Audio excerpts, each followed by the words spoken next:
नमस्कार, मैं हूं विशाल यादव। क्या आज अमित शाह गृह मंत्री पद से इस्तीफा दे देंगे? मेरे हिसाब से तत्काल प्रभाव से अमित शाह को आज ही गृह मंत्री पद से इस्तीफा दे देना चाहिए। वैसे हम सभी लोगों को मालूम है कि देश को एक नाकाम गृह मंत्री मिला है, लेकिन आज अमित शाह की बयानबाजी को देखकर आप सभी लोग यही कहेंगे कि जब अमित शाह को एनडीए घटक दलों से इतनी नफरत है, जब अमित शाह को बैसाखियों से इतनी जलन है, जब अमित शाह को नीतीश कुमार चंद्रबाबू नायडू से इतनी दिक्कत है, तो अमित शाह को तत्काल प्रभाव से इस्तीफा दे देना चाहिए। दोस्तों, हम सभी लोगों को मालूम है कि अमित शाह महाराष्ट्र गए, जहां पर उन्होंने बैसाखियों को लेकर के एक ऐसी बात कह दी जिसकी वजह से अमित शाह जमकर ट्रोल हो गए और लोग कहने लगे कि जब अमित शाह को बैसाखियों से इतनी नफरत है, एनडीए घटक दलों से इतनी नफरत है, जिसकी बदौलत आज अमित शाह गृह मंत्री और नरेंद्र मोदी प्रधानमंत्री बने बैठे हैं, इन लोगों को तुरंत इस्तीफा दे देना चाहिए। अब दोस्तों, यहां पर देखिए, अमित शाह का बयान देखिए, एक नाकाम गृह मंत्री का यह बयान देखिए, क्योंकि नीचता की सारी हदें पार करते दिखाई दे रहे हैं अमित शाह। एनडीए घटक दलों को गालियां दे रहे हैं अमित शाह।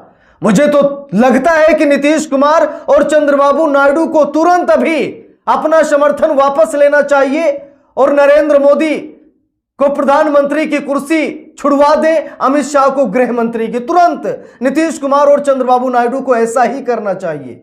अब दोस्तों, यहां पर देखिए, अमित शाह का बयान है।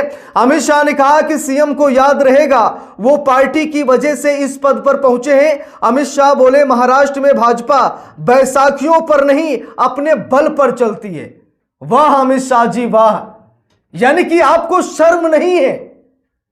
आप इतने नीचे कैसे गिर सकते हैं?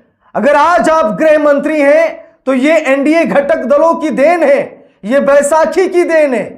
आपकी पूर्ण बहुमत की सरकार देश में नहीं है। आप बैसाखियों के दम पर ही गृह मंत्री बने बैठे हैं और महाराष्ट्र में जाकर के बैसाखियों को गाली दे रहे हैं। और अगर आज महाराष्ट्र में सरकार है भाजपा की, अगर देवेंद्र फडणवीस मुख्यमंत्री हैं, तो इसमें एकनाथ शिंदे का भी योगदान है, अजित पवार का भी योगदान है और अन्य दलों का भी योगदान है। अमित शाह ऐसा क्यों भूल रहे हैं? क्या अमित शाह को सत्ता का अहंकार हो गया है? बैसाखियों के दम पर सरकार चला रहे हैं और आज बैसाखियों को ही नीचा दिखा रहे हैं। अरे ये वही अमित शाह हैं जिन्होंने शिवसेना में दो फाड़ करवा दिए। ये वही अमित शाह हैं जिन्होंने एनसीपी में दो फाड़ कर दिए, चाचा भतीजे को लड़वा दिया। आखिरकार अमित शाह ऐसा कैसे बोल सकते हैं? देखिए, यहां पर लिखा है, सीएम को याद रहेगा। अब यहां पर गृह मंत्री अमित शाह जो खुद बैसाखियों के दम पर गृह मंत्री बने बैठे हैं, आज वो देवेंद्र फडणवीस को भी नीचा दिखा रहे हैं, अपने मुख्यमंत्री को नीचा दिखा रहे हैं। यहां पर अमित शाह महाराष्ट्र में पहुंचकर यह भाषण दे रहे हैं कि अगर आज देवेंद्र फडणवीस मुख्यमंत्री हैं तो यह पार्टी की देन है, यानी कि देवेंद्र फडणवीस का कोई योगदान नहीं है।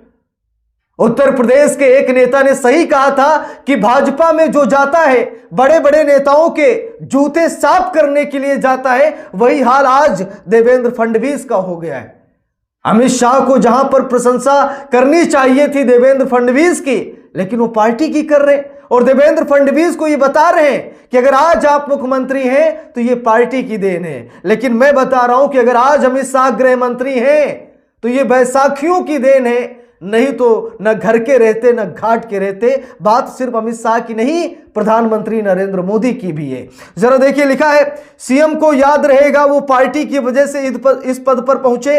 अमित शाह बोले, महाराष्ट्र में भाजपा बैसाखियों पर नहीं अपने बल पर चलती है। लिखा भी है, केंद्रीय गृह मंत्री ने केंद्र और राज्य में भाजपा की डबल इंजन सरकार का जिक्र करते हुए कहा कि पार्टी को इस साल के अंत में होने वाले स्थानीय निकाय चुनाव भी जीतने चाहिए। देखिए, लिखा है, केंद्रीय गृह मंत्री अमित शाह ने सोमवार को कहा कि भारतीय जनता पार्टी को महाराष्ट्र में बैसाखियों की जरूरत नहीं है और वो अपनी ताकत पर चलेगी। उन्होंने पार्टी कार्यकर्ताओं से यह सुनिश्चित करने को कहा कि आगामी स्थानीय निकाय चुनाव में विपक्ष का सुपड़ा साफ हो जाए। देखिए, यहां पर अमित शाह की भाषा देखिए। अमित शाह ऐसे ऐसे शब्दों का जिक्र कर रहे हैं जो लोगों को सुनकर भी शर्म आ रहा है कि खुद बैसाखी के दम पर ये गृह मंत्री बने बैठे हैं और महाराष्ट्र में बैसाखियों की ही सरकार है। भले ही भाजपा का मुख्यमंत्री है, लेकिन भाजपा ने गठबंधन से चुनाव लड़ा, पूरा देश जानता है। एकनाथ शिंदे की शिवसेना, अजित पवार की एनसीपी ने मिलकर चुनाव लड़ा है। एकनाथ शिंदे के साथ जो धोखाधड़ी भाजपा ने की, पूरी दुनिया ने देखा है। और उसके बाद आज बड़ी बड़ी बातें महाराष्ट्र में गृह मंत्री अमित शाह किस मुंह से बोल रहे हैं, यह समझ में नहीं आ रहा है। कह रहे हमें बैसाखियों की जरूरत नहीं है। अरे बैसाखियों की जरूरत नहीं है तो केंद्र में आपने सरकार क्यों बनाई? अगर बैसाखियों से इतनी ही नफरत है तो आप बैसाखियों को निकाल दीजिए एनडीए से। आपका संगठन है, आपका दल है, निकाल दीजिए। क्यों नहीं निकालते? क्योंकि पता है कि 2 मिनट में सारा नशा उतर जाएगा, 2 मिनट में आपकी सरकार गिर जाएगी। आपके पास इस बार बहुमत नहीं है। नीतीश नायडू के बदौलत आप गृह मंत्री और नरेंद्र मोदी प्रधानमंत्री बने बैठे और महाराष्ट्र में जाकर के बैसाखियों को गाली दे रहे, कह रहे हैं बैसाखियों की हमें कोई जरूरत नहीं है। अगर इस घटना के बाद भी नीतीश नायडू का जमीर नहीं जागता तो इसका मतलब यही है कि नीतीश और नायडू ने अपना जमीर प्रधानमंत्री नरेंद्र मोदी के कदमों में जाकर रख दिया है। नरेंद्र मोदी के सामने नतमस्तक हो चुके हैं दोनों बाबू, चाहे चंद्रबाबू हो या फिर नीतीश बाबू हो। अगर घटक दलों को इस तरीके से अपमानित किया जा रहा है तो नीतीश नायडू को कुछ ना कुछ जरूर करना चाहिए। लेकिन जो अपना जमीर बेच चुके हैं, जो अपना मान सम्मान नरेंद्र मोदी के कदमों में रख दिए हैं, उनके लिए मैं क्या ही कहूं। देखिए लिखा है, अमित शाह ने दक्षिण मुंबई में चर्च गेट स्टेशन के पास भाजपा के महाराष्ट्र प्रदेश कार्यालय की नई इमारत की आधारशिला रखने के बाद पार्टी कार्यकर्ताओं को संबोधित करते हुए कहा, हमने साबित कर दिया है कि परिवारवाद वाली पार्टियों की राजनीति अब इस देश में नहीं चलेगी। काम करने की राजनीति ही देश को आगे ले जाएगी। लिखा है कि महाराष्ट्र में बीजेपी के प्रदर्शन पर क्या बोले अमित शाह। साफ साफ लिखा है, बीजेपी ने कहा मोदी जी इसका सबसे अच्छा उदाहरण है। एक साधारण चाय वाले के घर में जन्मा एक बच्चा अपने समर्पण, त्याग और कड़ी मेहनत से भारत का प्रधानमंत्री बना। शाह ने कहा कि महाराष्ट्र में भाजपा बैसाखियों पर नहीं बल्कि अपने बल पर चलती है। उद्धव ठाकरे के नेतृत्व वाली अविभाजित शिवसेना का जिक्र करते हुए शाह ने कहा कि 2014 में भाजपा ने सम्मानजनक सीट बंटवारे की मांग की थी, लेकिन गठबंधन टूट गया। शाह ने कहा, हमने लंबे समय के बाद अपने दम पर चुनाव लड़ा और देवेंद्र फडणवीस के मुख्यमंत्री बनने के साथ हम सबसे बड़ी पार्टी बनकर उभरे।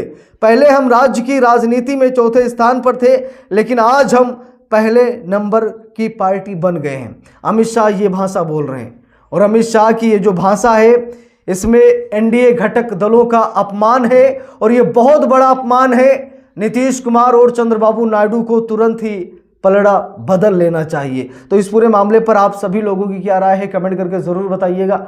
वीडियो को लाइक शेयर, अगर चैनल पर नए हैं सब्सक्राइब करके सपोर्ट कीजिएगा। मिलते हैं दूसरी वीडियो में, तब तक के लिए बहुत बहुत धन्यवाद।